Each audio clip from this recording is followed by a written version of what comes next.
My father always thought he was a king, but little did he know, I found his dirty secrets. And they stink so bad, even the devil would have questions. An illegitimate child, affairs, blackmail, all hidden away until I decided to blow up his perfect life. And now he's sitting at the table with his high-profile buddies, completely unaware that tonight's going to turn into his personal hell. Well, it's showtime. My name is Jake, I'm 25 years old, and do you know what it's like to have the perfect father? The kind who's a saint in public, but behind closed doors, he's a walking bundle of moral rot? That's my dad. He's 55, a lawyer, and it feels like he invented the law just to be so successful and rich. So rich that you could build a temple in his honor. If it weren't for one little thing. He's an asshole, a huge one. I used to think my life was just a series of small failures until I accidentally overheard a conversation between him and his lawyer. Turns out, dear old dad decided to rewrite his will. And not just any rewrite, he was planning to leave me with crumbs while he swam in cash until he hit the grave. Imagine thinking your whole life that you're the heir to a vast empire, only to find out you're getting nothing more than scraps. And there was even blackmail. If you behave like a good son, you'll get something, but if not, I'll take it all away. Yeah, sure, like that'll work. But here's the thing. I'm not the kind of guy who bows his head and says, "Thanks, Dad," and walks away. I've got a boiling pot of emotions inside me, ranging from rage to a pure desire to play my own dirty game. Do you think I'll sit back and watch this old hypocrite manipulate me like a pawn? Ha, not a chance. I'm ready to play. And trust me, if he thinks he knows how to beat me, he's dead wrong. While I was standing in the hallway, listening to his voice, something clicked inside me. You know that feeling when you realize your whole life has been a big lie, and you were just waiting for the right moment to tear it all apart? Yeah, that. I felt like a kettle about to blow from the pressure. My old man clearly thought he could scare me. Oh, how wrong he was. From that moment on, no more Mr. Nice Guy. You want to play dirty, Dad? I'm in. You know what pisses me off the most about guys like my dad? They always walk around with their heads held high, like they're wearing a crown, like they're perfect. And my old man, with his family values are sacred crap, is the picture of that fake perfection. It wouldn't have been so bad if I hadn't found those damn letters a year ago. Yeah, letters. Love letters. And they definitely weren't for my mom. That's when I almost choked on the air in my lungs. You ever go looking for something small, like a phone charger or documents you promised your mom, and end up finding something that makes you want to burn the whole house down? That's what happened. I came across an envelope shoved in the bottom drawer of my dad's desk. I opened it. Letters. Love letters. From some woman I'd never heard of. And in all that mushy nonsense, there was one line that really set me off. "You'll never tell our son the truth, will you?" You get it, right? Our son. I almost dropped the letters. An illegitimate child. So, my great and perfect dad, who spent my entire life lecturing me about loyalty and moral values, was living a double life. He had a kid on the side, and he didn't even bother telling me. Yeah, of course, why ruin his perfect image? At first, I just sat there in shock, staring at the papers. Dude, how could you live with this? I couldn't believe that my dad, with his constant preaching about doing the right thing and honesty, could be this two-faced. You know, the kind of guy who whispers sweet nothings to one woman while showering another in gold. It was disgusting. And then it hit me. I wasn't just holding on to a secret, I was holding a weapon. A powerful one, capable of blowing up his carefully constructed, perfect life. You get it, right? This was the perfect situation for a counterattack. He's blackmailing me, threatening to leave me out of the inheritance. Well, okay, Dad, you started this game, but I've got a card that's going to flip the whole thing upside down. I decided it's time to make him feel the same pain I felt when I realized he was the walking embodiment of hypocrisy. That bastard thought his son was just a punching bag he could manipulate like a toy. Ha!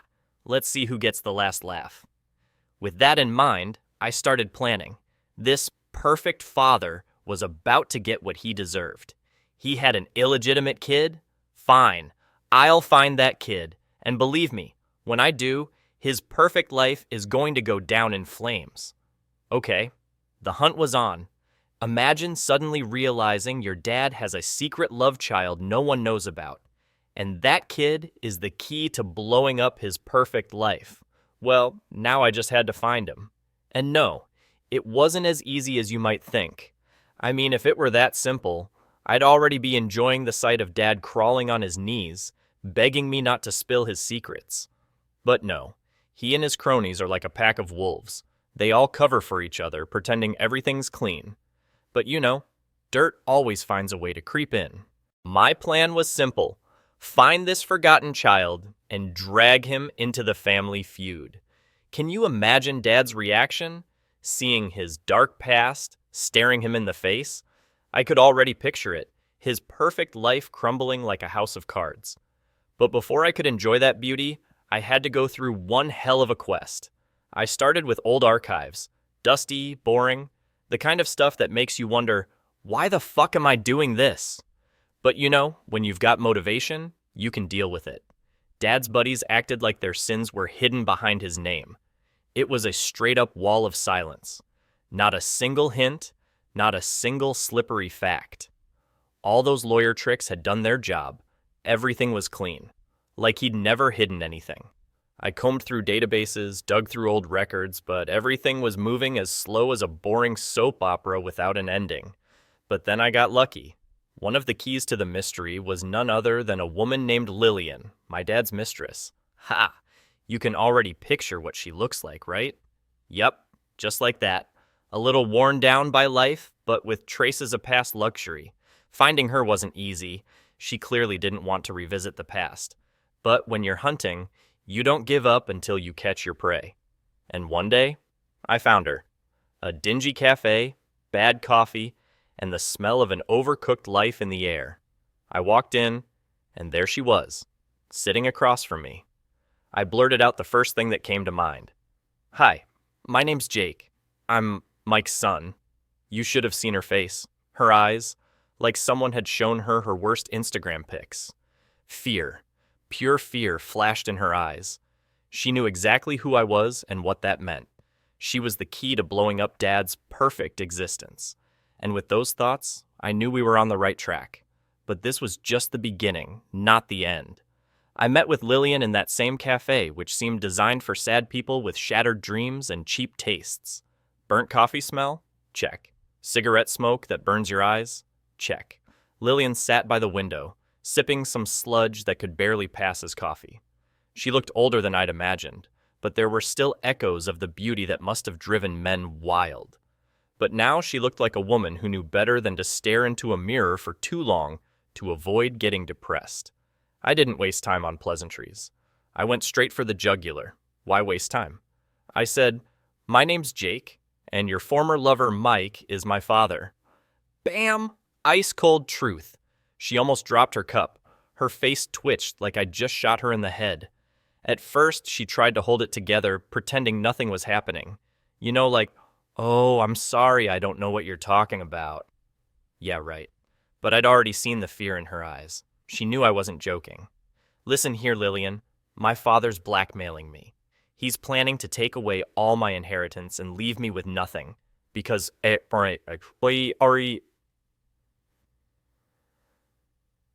apparently I'm not a good son. And in return, I know about your son. Oh yeah, our brother, who Daddy is hiding from the world as if he doesn't exist." You should have seen her go pale. That was the moment the mask fell. Pure panic in her eyes. She knew I had her by the throat. At first, she tried to play the good old game of denial. "You don't understand, it was a long time ago, it doesn't matter anymore." Yeah, sure, it doesn't matter. Like an illegitimate son is something you can just throw away like an old toy. But when she saw the determined look on my face, she knew she couldn't escape. Finally, she caved. "Yes," she sighed, lowering her eyes. "His name is Jonathan. He lives here in the city, but he doesn't know the truth. He never knew who his real father was." Ha! Wow. Jonathan didn't even know that his father was Mike, my wonderful dad. That was the jackpot. I immediately felt the pieces fall into place. Now there was just one big question: what to do next? Lillian looked at me, her eyes full of pleading. She was probably afraid I'd start ruining her son's life. And honestly, who could blame her? I told her I wasn't going to hurt Jonathan. Of course, that was a total bluff. Lying is easy when you need something. I had no idea how this was going to play out. Maybe I'd throw him right into the chaos. But at that moment, I needed to calm Lillian down so she'd give me everything I wanted, and she fell for it. You know what it's like meeting someone who's supposed to be your brother, but he has no clue? Yeah. The feeling is, to say the least, strange. Jonathan was 22, working as a bartender, and honestly, the guy seemed like a decent dude. A simple guy. On the surface, he was the complete opposite of my dad. No narcissism, no smug smile like Mike's, but something about his eyes. Yeah, that's where I saw the family resemblance. Those eyes could tell a lot if you looked closely. I walked into the bar, sat at the counter, and ordered something simple. All I had to do was try to strike up a conversation without blowing Jonathan's mind with the truth right away.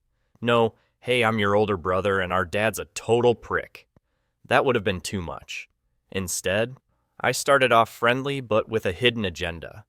You know, like in a movie where everyone's chatting nicely, but you expect someone to pull a gun from under the table any second. Hey, how's life? Working here all right? Bet you get a lot of dumb questions, I said, trying to be as relaxed as possible. He grinned while wiping glasses. Oh yeah, every day it's the same old shit, sah. Can you make that drink stronger, sah? Or why's this place so expensive? People, man, always whining. We exchanged a few more words about his job, about life in the city, and then I casually dropped the bomb. So, how long you been around here? My dad lives here too. And that's when I jabbed him. He tensed up a bit, but he still didn't realize how close we were to the real topic. Yeah, I've been here a while. Single mom, so I had to make it on my own. There was some pride in his voice, and it actually surprised me a little. The guy didn't seem bitter about life, even though his dad abandoned him. Well, technically, the dad he didn't even know existed. The more we talked, the harder it became to resist just laying all the cards on the table. Jonathan was a genuinely decent guy, unspoiled. You sit there talking to him, and the thought crosses your mind, damn, he doesn't deserve the shitstorm I'm about to bring into his life. But on the other hand, our shared dad deserves every bit of it. I left the bar with my head buzzing. This guy, he wasn't part of Mike's dirty games. He didn't know the truth and was basically innocent.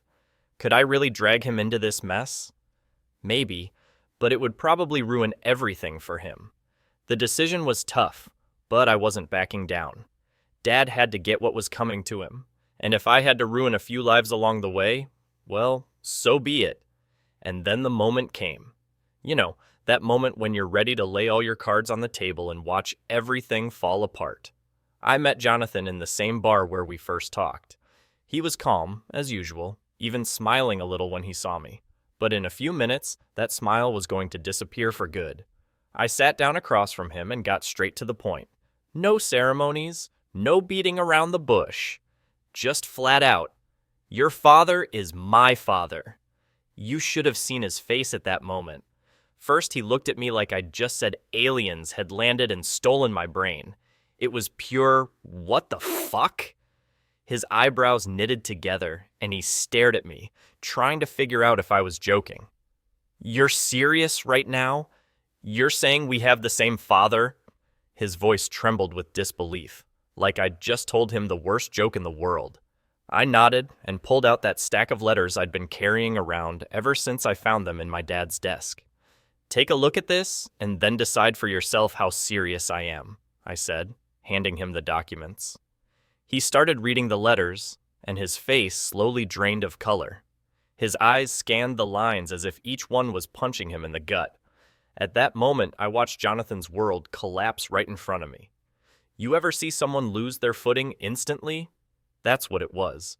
Jonathan had been sure of one thing. He knew his father, he knew his story, and suddenly, bam, he realizes his whole life was built on a lie. I saw him struggling with it, trying to process the information, but he just couldn't. Dude, I can't believe... Is this some kind of joke? He whispered, stunned. Yeah, sure, a joke. One of those jokes that make you want to punch someone in the face. Trust me, I wish this was just some shitty misunderstanding, but it's real.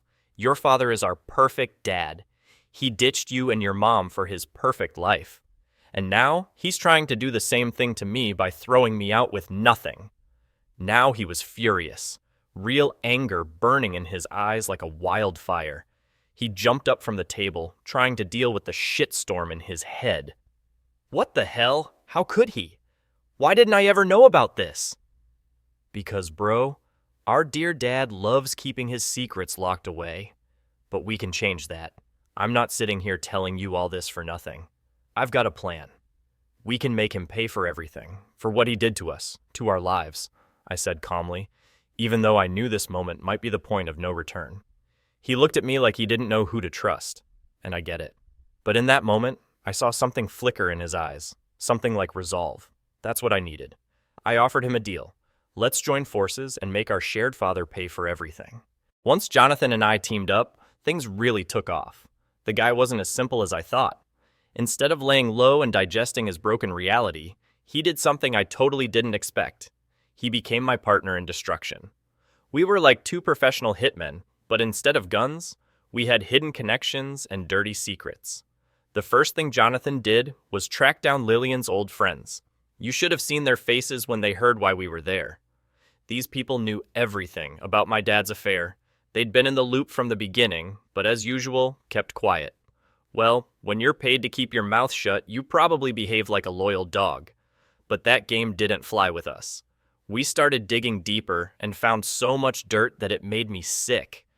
Dad wasn't just dirty, he was a master at hiding skeletons. Our strategy was simple. Slowly but surely, tear down his life. We didn't rush, because the key to this kind of thing is precision. You don't want to blow everything up all at once, or no one will understand where the hit came from. We moved quietly, like poisonous gas filling a room, and you don't even know you're about to die. Jonathan started mingling with people in my dad's elite circle. Oh, it was so sweet. These people were so hypocritical it made you want to puke. They'd talk about how much they respected Mike, what a great family man he was, a role model, but the minute you got them alone, they'd spill all the dirt they knew without even realizing it. Turns out, Dad's affair with Lillian wasn't the only one. Just one episode in a long-running series called How to Ruin Your Life and Everyone Around You. We started leaking dirt. First, through mutual acquaintances. You know how it goes. One person tells another, the second tells a third, and in a few days, everyone's whispering that Mike isn't the saint he pretends to be. The rumors spread, and it was so damn satisfying. You should have seen how his reputation started to crack like an old mirror someone threw a rock at. Meanwhile, Dad started to sense something was off. He felt like something was wrong, that his perfect life was falling apart, but he had no idea who or what was behind it. He tried to figure out what was going on, but every time his efforts looked like pathetic attempts to put out a fire with a glass of water. It never even crossed his mind that his two sons were the ones carefully tightening the noose around his neck. Jonathan and I had turned into a full-on demolition team. Step by step, we tore apart everything my dad had spent years building. The rumors kept spreading, and the funniest part? Every new scandal only fueled more interest in his downfall. The more people heard, the more dirt came to the surface. We knew we couldn't stop. We just stayed in the shadows, watching his world slowly collapse, and waited for the final blow. And so, the finale of our little show. Picture the scene. One of those boring family dinners your dad throws to show off in front of his important friends. You know how it goes. Everyone in expensive suits, glasses of champagne, small talk about nothing. All of this just so Mike can look like a saint in front of his influential buddies. The evening promised to be dull, but not for Jonathan and me. We knew this would be the moment when his world would shatter right in front of him. I sat at the table, pretending everything was normal, but I was mentally preparing for the final strike. Jonathan showed up unexpectedly, which was already a small earthquake. Dad, of course, wasn't expecting him. Mike's face? Yeah, it was something, a mix of surprise and irritation, but he still didn't realize what kind of storm was coming. He kept smiling at his guests, nodding along like always when someone mentioned his latest success. And then it all started. Jonathan stood up like he was just going to make a toast. All eyes turned to him. and Dad even smiled a little, still clueless that he was seconds away from being destroyed. And then, Jonathan did what no one expected. "I'd like to raise a glass to my father, and the fact that Jake and I just found out we're both his sons," Jonathan said, turning sharply toward Dad and then throwing me a meaningful glance. Pause. Silence. You could hear a pin drop. Those important people at the table started coughing and whispering to each other. Mike sat there like he'd just been struck by lightning, his face turning white faster than milk in the sun. Yeah, friends, you heard right. Our perfect father thought he could keep us on opposite sides, hide and lie. And you know what? I'm done keeping quiet about it. He abandoned my mom and me for his perfect family, and now he's blackmailing Jake, trying to take away his inheritance. This man isn't who you think he is, Jonathan continued, venom in his voice. Now that Jonathan had said his piece, I couldn't resist adding my own dose of dirt.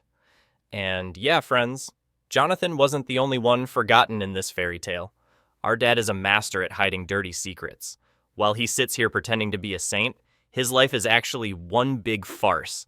He's cheated, lied, hidden his past, and you know what? His perfect life is about to blow up.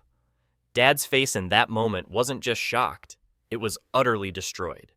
He wanted to say something, but the words wouldn't come out. His precious friends were now quietly glancing at each other, whispering. Some were already reaching for their phones to call their wives and report the latest gossip. With each passing second, his perfect reputation was crumbling right before everyone's eyes. It was so damn beautiful. All those years of lies, deception, manipulation, and now his empire had fallen. He jumped up, trying to shout something, but no one was listening. Everyone stood up and started to leave, whispering to each other that maybe Mike wasn't as holy as they thought. His friends left first. His family, who had been sitting at the table, also turned away. Even those who had always been on his side couldn't look him in the eye anymore. And there he was, left standing alone, in the middle of a ruined world, surrounded by the shattered pieces of his fake life.